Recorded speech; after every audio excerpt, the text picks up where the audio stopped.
Hello, everyone, and welcome to the Golden Astrologer Podcast. This is Deb McBride, and I am in beautiful, lovely Escazú, Costa Rica, as I record this on Sunday, July 12th in the year 2026. And it's very windy, breezy outside, and we had a little bit of rain today and a little bit of rain yesterday, but it's still mostly El Nino here. And we are going to look at the astrology of this week ahead, and lots going on, lots. But let's first talk about today, which is the Sun-Mercury cazimi. And what is cazimi? It's an astrological term, and sort of an ancient astrological term that indicates when two planets are together in the same place at the same time, a conjunction, but they are exact. Okay, so Sun and Mercury are exact today. And I talked about this last week, and I've talked about this through other Mercury retrograde cycles because Mercury retrograde invites itself into the Sun's place, and they conjunct halfway through the retrograde cycle of Mercury. So you figure if Mercury is like 21, 22 days long with the retrograde, it's somewhere around 11, 12 days. It could be, sometimes it's not exactly that, the Sun and Mercury conjunct. And this is because Mercury cannot be too far away from the Sun, and that's when it steps backward into its retrograde. Venus has a similar pattern. Venus will do the same thing. She will do her retrograde when she gets a little too far from the Sun and she needs to be a little closer to the Sun. That's when her retrograde starts. And somewhere in the middle of her retrograde, she experiences a conjunction with the Sun, a cazimi with the Sun. And, something can be conjunct and not exact. So sometimes they can pass by each other and they don't do an exact conjunction. But this is a cazimi, which means it's exact. It's within a few minutes. And we really do pay closer attention to that because the energy of the planet conjuncting the Sun, first of all, it's combust. I mean, combust goes a little further on out by degrees. So, even if you're within 4 degrees, 5 degrees, you're combust. The planet is combust. So this is combust, this is cazimi, this is hot because it's in the Sun. And that makes something really powerful happen. I think it turns up the volume on whatever we're experiencing with that planet, whether it's Mercury or Venus or whatever planet comes to conjunct the Sun. And by the way, when Mars comes through, Mars, it's not about the conjunction, it's about the opposition. So Mars does the opposition to the Sun, and that is when it gets to the midpoint of its retrograde cycle. But getting back to Mercury, this is a hot day as far as Mercury and the Sun are concerned because the fire of the Sun heats up Mercury, and it is a very deep and profound experience of words and communication and thoughts. Now, I felt today that I had to keep writing and rewriting things. I'm getting ready to teach. I'm writing my blog. I had to really tune in, and maybe this wasn't the best day to do these things, but it still needed to be done, right? So we have to move forward despite what Mercury's doing. And so I really felt like I had to edit and re-edit and connect and reconnect and get my thoughts clear and recognize when it might be going off track or something. So this is a very strong experience of Sun Mercury. And it's good to be very self-aware in your dealings with communications while you're doing this. So your experience of working with Mercury's energy, meaning writing, communicating, thinking, talking, anything, this is a very powerful day to do that. And I did some magic earlier with Monica, and so some of it was about communication for her. And so we did some candle magic and stuff, and that really we had to define and we had to get clear on what the intention was. And the more clear you are on your intention when you are using this Mercury Sun cazimi, the better off you're going to be. You don't want to be having some sort of Mercury combust experience in your writing, speaking, relationship communication dynamics goes combust. So this is something really important. And, it's been leading up to this, and then it will start to really get lesser and lesser as today goes on and into tomorrow. But we have other things going on that are very important. And I want to talk about this relationship of the outer planets because this is a very significant experience that's really going to start this week. And I know, like, the 21st and the 24th, and these are special days, but these planets are getting aligned now. And so what is this exactly? I've talked about it over the last bunch of weeks, maybe the last month. And imagine that the planets, all three outer planets, that would be Uranus and Neptune and Pluto, are all in what is being called a basket, a canasta in Spanish. So you have Pluto at 4 degrees Aquarius. And then 2 signs away at 4 degrees in Aries, you have Neptune. And then 2 signs away at 4 degrees, you have Uranus in Gemini. And Uranus and Pluto on the outer edge of these are in what we call a trine. And Uranus is trining Pluto, but Uranus is also sextiling Neptune in the middle of all of this in Aries. And Neptune is sextiling Pluto. So it's 2 sextiles and a trine. And they are in a configuration that is being called Barbault's basket. And it refers to a French astrologer from the 20th century whose name is Andre Barbault. And he recognized this pattern, and he looked at cycles. He was very good with mundane astrology, and I like mundane astrology. And he was looking at the collective cycles of the outer planets. That was his expertise. And this pattern came to his attention. He looked far, far, far in advance many years ago at this pattern and said this was going to be a particularly powerful, transformative time because of the arrangement of these planets. Now, it is definitely those 3 planets, and they are going to make their exact relationships this week. Some of them are. And so while we're paying attention to that, there's also Jupiter, who is going to be going to 4 degrees opposite Pluto because Jupiter is now in Leo. And so Jupiter is 2 signs away from Uranus in Gemini. So that's a sextile that Jupiter is making to Uranus. The faster moving planet makes the aspect. So with Jupiter, 2 signs away from Uranus, which is 2 signs away from Neptune, which is 2 signs away from Pluto, we have this nice little arrangement, this little basket. And Jupiter is opposite Pluto, so this is all nice and neat. And everybody is in this little cup, right? And there's nothing really going on at the top at the moment, okay? It's just, think of it as this sort of cup-like structure, bowl, basket, okay? And so what we're looking at right now is the 4 of these planets talking to one another very intensely. It's not like, Jupiter's kind of sort of opposite Pluto. Jupiter's going opposite Pluto. It's 2 degrees and 46 minutes as I speak. And it's going to go to 4 degrees, not right now, it'll be about the 21st. And that's when everything gets really tight and clear. And so when we experience this energy, Jupiter is the faster moving planet. The outer planets do talk to each other frequently, like all of the 20th century, almost all of the 20th century. Neptune and Pluto were in sextile. They were in this every other sign, 2 signs away from each other, degree aspect to one another. So, for example, I am born with, and if you're born with the 20th century, I'm born with Pluto at 13 degrees of Virgo and Neptune at 17 degrees of Scorpio. And so they're like 4 degrees apart. That's a sextile. And Uranus, my Uranus, is 9 degrees of Virgo.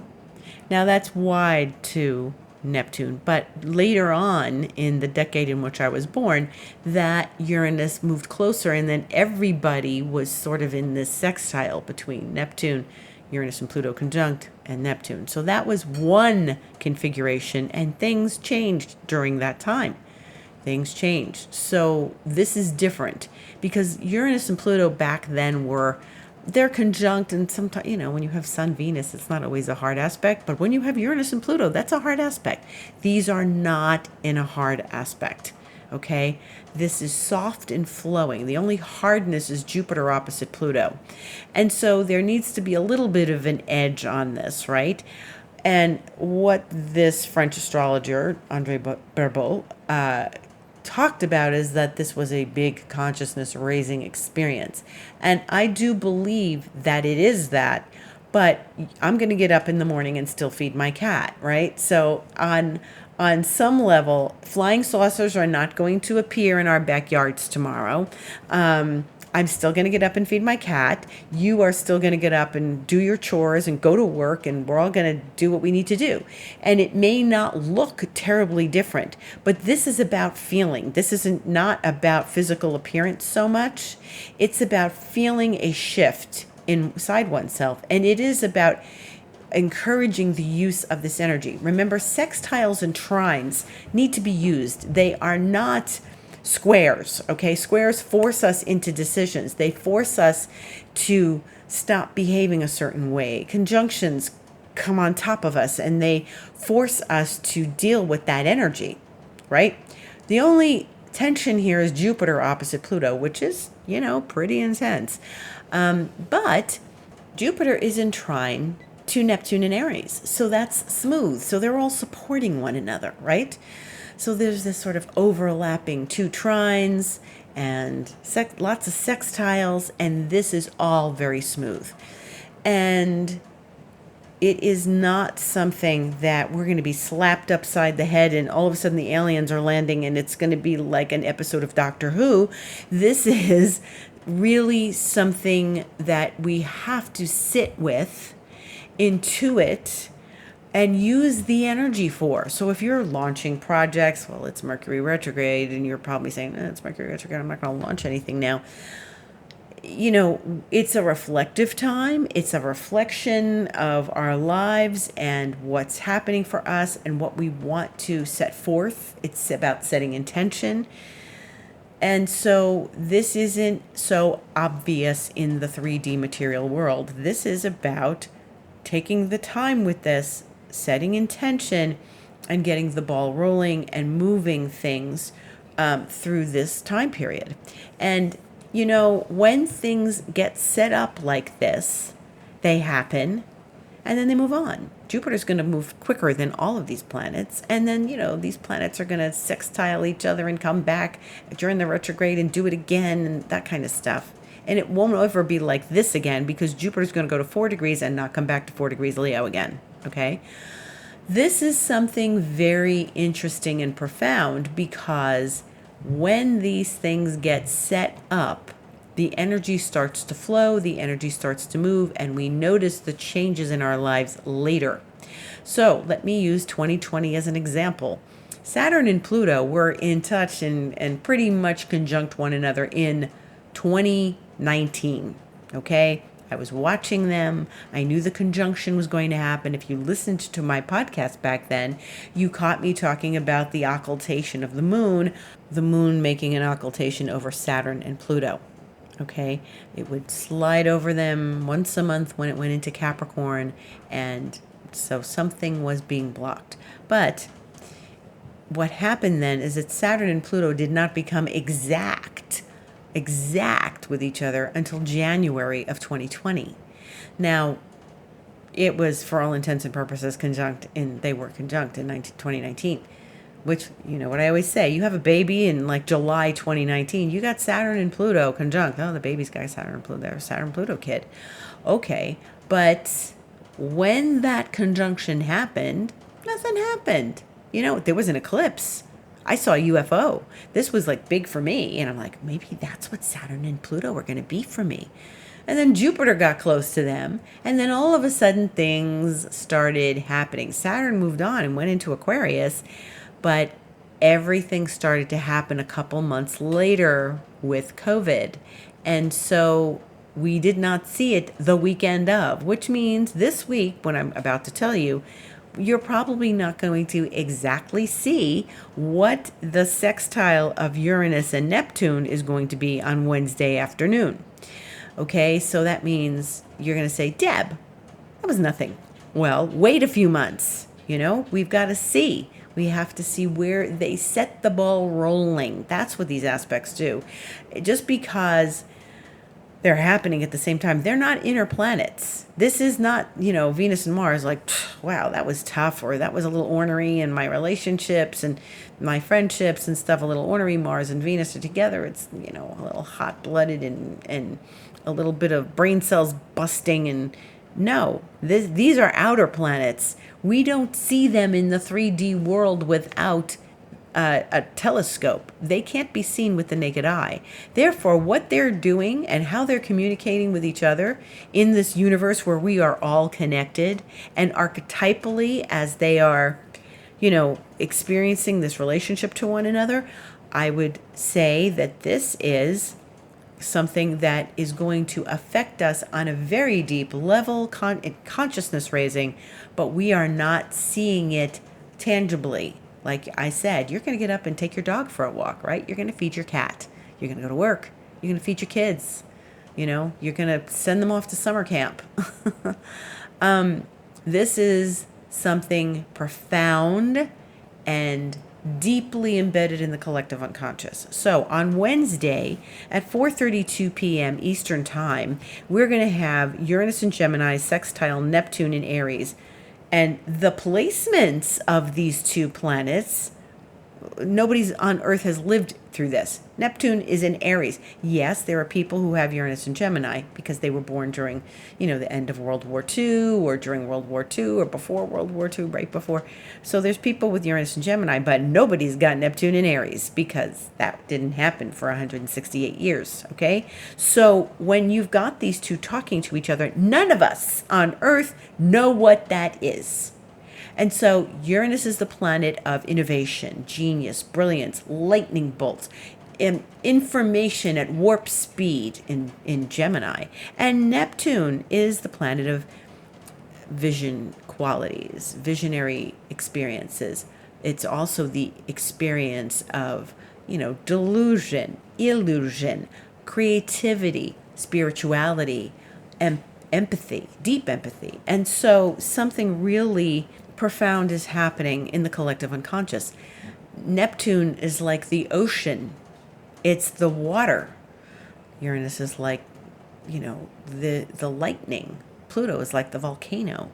And so what we're going to then see later in the week is that Uranus, after it gets finished exactly sextiling Neptune on Wednesday the 15th at 4:32 p.m. Eastern Time, on Saturday the 18th, Uranus is going to trine Pluto at 12:45 a.m. Eastern Time, which for me is 10:45 p.m. Friday night.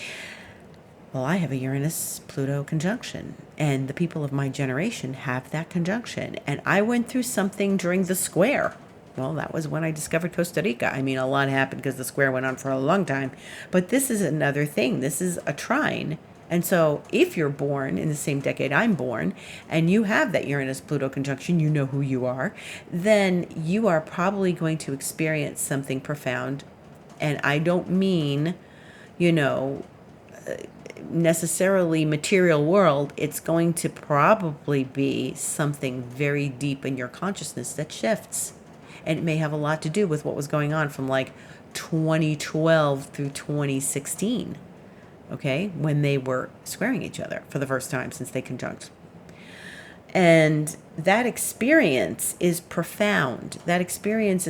What we're looking at is Uranus is coming in and talking to both of these outer planets exactly in the same week. It's not a month later. Oh yeah, they're all around 4 degrees. They are exact. The tighter the aspect, the tighter the experience, the more profound the experience, the incredible stuff that's going to be available to us. If you don't meditate, I suggest you either go take a class this week or turn on a meditation CD or video on YouTube or something that you've got that's going to get you through a meditation, because this, you could see some wild stuff this week. I always think of Uranus as like psychedelic. With Neptune, with Pluto, this is profound stuff. So these planets are already aligning, And so what we're going to also see over these next few days is that Venus, starting tomorrow, is involved in this. So that's relationships, that's money, that's profound creativity. An unexpected creativity as Venus squares Uranus. So maybe you'll have a genius, brilliant idea for your business, for your life, for redecorating your house. It's Venus. So Venus in Virgo will square Uranus in Gemini at 10:27 a.m. Eastern Time tomorrow morning. And then right after that at 12:45 p.m., a couple hours later, she's going to make an inconjunct to Neptune, and then at 4:52 p.m. an inconjunct to Pluto, which means that she's making that needling aspect I talk about. It's a 150-degree aspect. This means that Venus is going to square Uranus, talk to the other two outer planets. She's talking to all three planets tomorrow, and she is in what we call a yod with Neptune and Pluto, and she is in the finger of God. That could be a real turning point for a lot of people in these next days. Profound. So Venus comes in, she talks to Uranus earlier in the day, and she has this wild electric idea, and she comes in and then has this Y-shaped aspect with Neptune and Pluto tomorrow afternoon. This is profound. This is a profound dance. Venus is dancing in this realm, in this Barbault's basket. And she's talking to the outer planets, all of them, tomorrow. And she's already talked to Jupiter because she's further along than her relationship to the other outer planets. She's already had a conversation with Jupiter, and she's now having this conversation with the outer planets. So this is significant, right? She's already had a semi-sextile to Jupiter, but they don't talk about that too much, but it's important. There's some friction in relationships. It's a semi-sextile. Maybe there's a little overindulgence with Venus and Jupiter. And so here we go, where Venus comes in and has these dynamics tomorrow that are profound and that we're not going to see again till who the heck knows. So these planets are all talking to one another already. Venus is already getting involved with them, and then we're going to see that Jupiter is now getting closer and closer, and then the moon enters Leo on Tuesday afternoon. There is a new moon. There is a new moon in Cancer, but that's later in the sign. It's 21 degrees, so it's not in connection with this basket. The moon goes into Leo, and then it's going to start conjuncting Jupiter at 11:49 p.m. Tuesday night, Eastern Time, and then dance with all the outer planets in the wee hours, Eastern Time, of Wednesday morning. So this is a profound week. This is a very important week, okay? So we want to really pay attention, have lots of self-awareness, do a meditation, do things that are going to help us move forward with our creative processes and our relationships and the dynamics we have with people in our lives. Because it's Venus, it's a social planet. Jupiter's a social planet. And the moon and Jupiter are going to get together. And that means while Jupiter is getting closer to opposing Pluto, which it's not going to exactly do this week, the moon comes in and opposes Pluto. So it's going to, like I said, hit Jupiter and then eventually dance with the outer planets. This is highly significant, okay? So this is something we really want to be aware of, paying attention to, and notice the energy. You might be exhausted after all this. Sometimes this just brings a lot of events. When it's the moon, it's day-to-day events. When it's Uranus, Pluto, and Neptune, it's deeper. So the moon is provoking the deeper collective unconscious events, and it is in this relationship with Jupiter, and Venus is in this relationship with the outer planet. So this, to me, says we have a lot going on this week. It may feel heavy. Whenever you go through something and you're touching the divine and you're touching your subconscious, like when I do my breathwork sessions with my friend Juana, when I do my breathwork sessions, I'm touching things in my subconscious that are coming out that I didn't expect. I'm going in with one intention. I went in with the intention 2 weeks ago of, making peace with the past, and it was stuff that I did not expect. Which part of my past? There's a lot of years of past here. This was not what I expected. So I was also kind of directing it towards something else, and that wasn't important, apparently, according to my consciousness. It wanted something different. So, okay. So, this is something really truthfully powerful this week. And don't deny it. Like, Neptune, things kind of float by, but with Uranus provoking that planet and Pluto this week, I doubt it's going to be quiet. There may be big events in the world, right? Maybe big events in the world. We may see those things. Now, because Venus is in Virgo, and then she's going to do this little dance with the outer planets tomorrow, and then she's going to move on, and then we've got the moon doing a dance with the outer planets. Eventually, the moon is going to go into Virgo, just like Venus. And that will be Thursday at 8:07 p.m. The moon will go into Virgo, Eastern time. And then the moon on Friday will dance with the outer planets just the same way Venus did on Monday. So she's going to do her thing. The lunar goddess, she'll trine that Chiron like Venus did last week. Then she'll make her in conjunct to Neptune and Pluto and have a yod with Neptune and Pluto and have a square to Uranus, just like she did, except this is all happening within a few minutes because the moon moves very quickly. So the moon will do her in conjunct with Neptune at 3:37 a.m. Eastern time on Friday. Then a few minutes later at 3:44 a.m. she'll square Uranus, and then she'll do an in conjunct to Pluto at 3:50 a.m. So these are all like 5-6 minutes apart. Well, that's incredible, right? And then she'll conjunct Venus at 11:06 a.m. and you'll go have a nice breakfast. And then she'll go square Mars later in the day, in the evening. And then that's it. She's going to do her other things. But all of this in the middle of the night. Take your chamomile lavender tea Friday night because it's going to be a rocky night's sleep, I think. It's just profound, powerful, and not letting up anytime soon. The moon is going to touch these planets everywhere she goes. So she does it with Leo, she does it with Virgo, different aspects depending on where she is in the zodiac. And then she's going to go into Libra on the 19th, and I have my little note, my sticky note here on my desk talking about how, the moon will get to 4 degrees of Libra and hit all that stuff right away. She's going to oppose Neptune. She's going to make other relationships to Jupiter, to Pluto, and Uranus. She's going to be in an air sign when she's in Libra next weekend, Saturday and Sunday.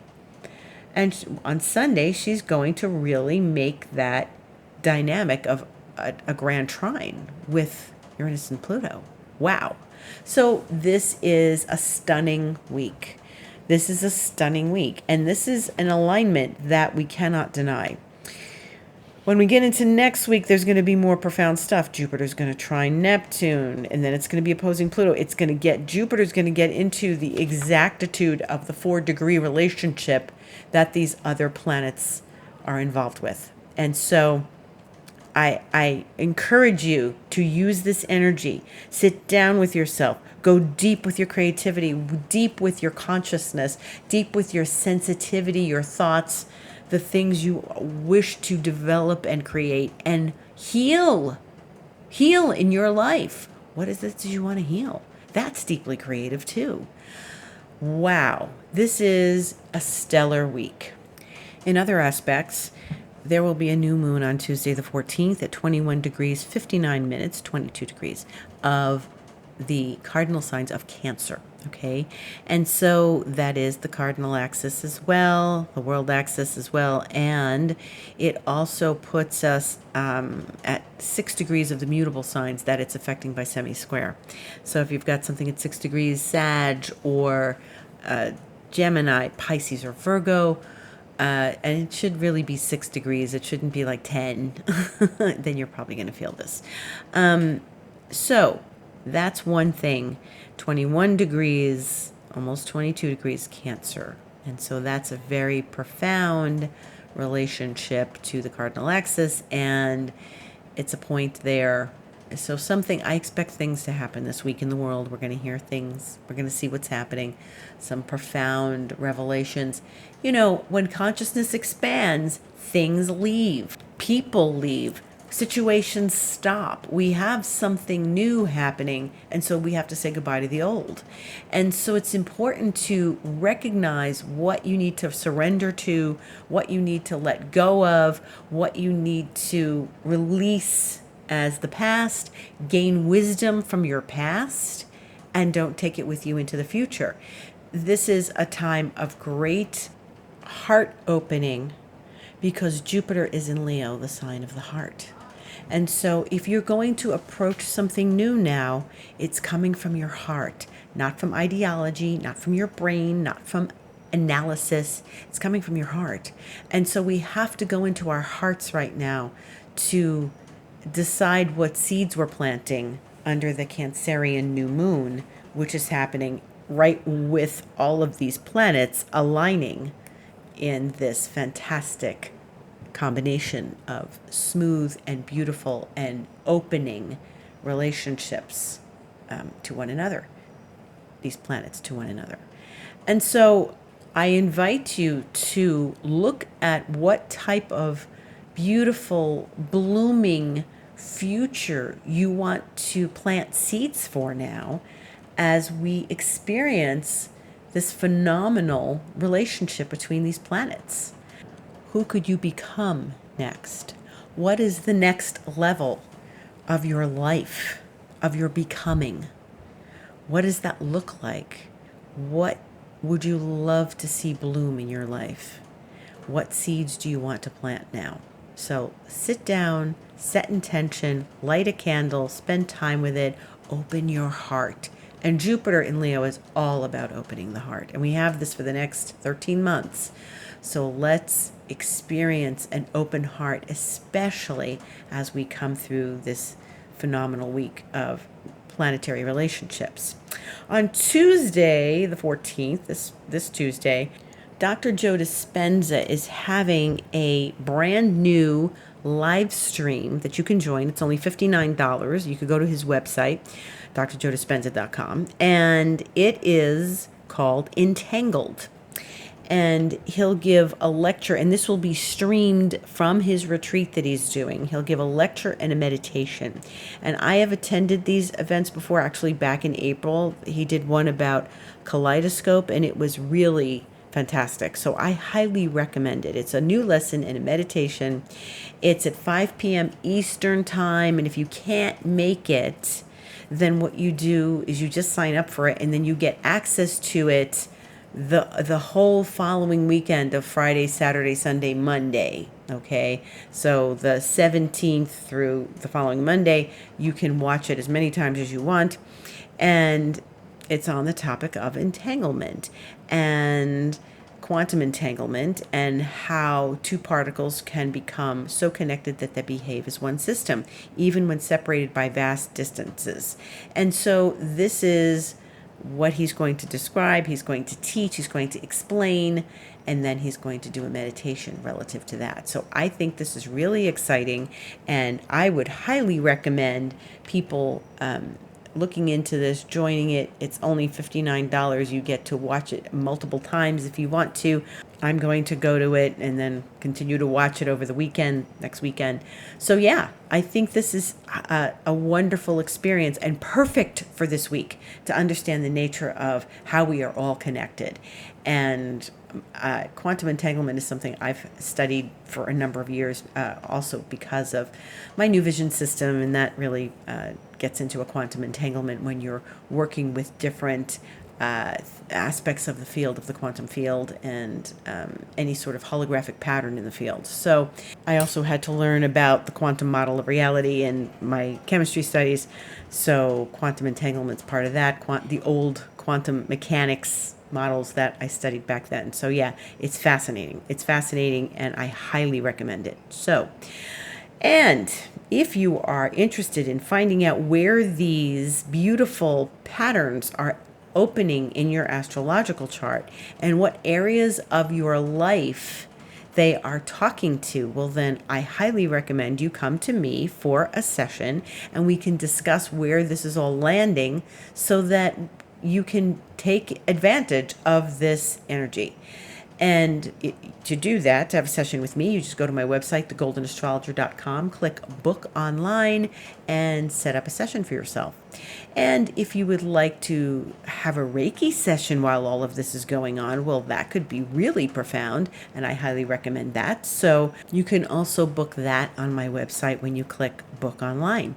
I'll be on Instagram this week talking a lot about this. It is The Golden Astrologer on Instagram, so you can follow me there. Have a beautiful week. Have a successful week. Have an intentional week. These aspects are going to go on for a number of weeks, for the next couple weeks of this month.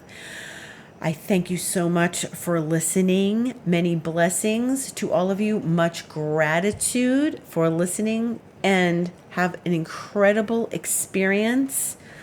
Maybe you want to get together with your friends and do a group meditation, something like that. Could be really fun. So thank you for listening. Be blessed, be happy, be joyous, be intentional. Great gratitude, many blessings. Thank you for listening, and I'll see you on the internet.